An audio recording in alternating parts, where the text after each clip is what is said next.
महायुतीमध्ये तो गडबडच आहे. तिथं महाभारत चाललेला आहे. सांगलीचं काय आज जवळपास आमच्या सगळ्या जागा आम्ही जाहीर करू. आज संध्याकाळपर्यंत आमची सगळी यादी येऊन जाईल. सांगलीबद्दल खूप चर्चा सुरू आहे. चंद्रहार पाटील आणि त्यांचं नाव जे आहे ते उद्धव ठाकरेंनी काल जाहीरही केला. मात्र त्या संदर्भात काय होणार आहे महायुतीमध्ये? महायुतीमध्ये तो गडबडच आहे. तिथं महाभारत चाललेलं आहे. सांगलीचं काय राहिलं सांगलीचं आमचं अजूनही चर्चा चाललेली आहे. त्यांनी जाहीर केलं असेल तरी ते चर्चेमधून काही ना काही मार्ग त्याच्यातून निघेल.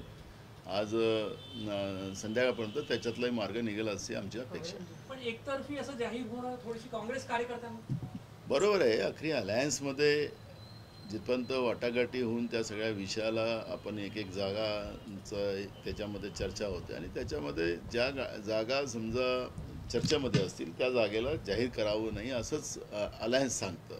पण आता अलायन्समध्ये राहूनसुद्धा काल उद्धव ठाकरे साहेबांनी ज्या पद्धतीने जाहीर केलेलं आहे ते खऱ्या अर्थानं आहे प्रॉब्लेमॅटिक. पण तरीसुद्धा आम्ही त्याच्यातला मार्ग काढण्याचा प्रयत्न करू. तुम्ही ते पथ्य पाडलेलं आहे.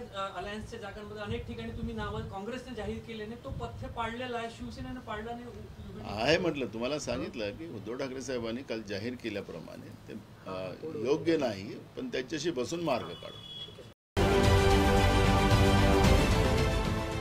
देश विदेशातील प्रत्येक घडामोडींचे लाईव्ह अपडेट मिळवण्यासाठी आता साम टीव्हीच्या सर्व सोशल मीडिया प्लॅटफॉर्मला लाईक, फॉलो आणि सबस्क्राईब करा. तसंच सर्व नोटिफिकेशनसाठी बेल आयकॉन प्रेस करायला विसरू नका.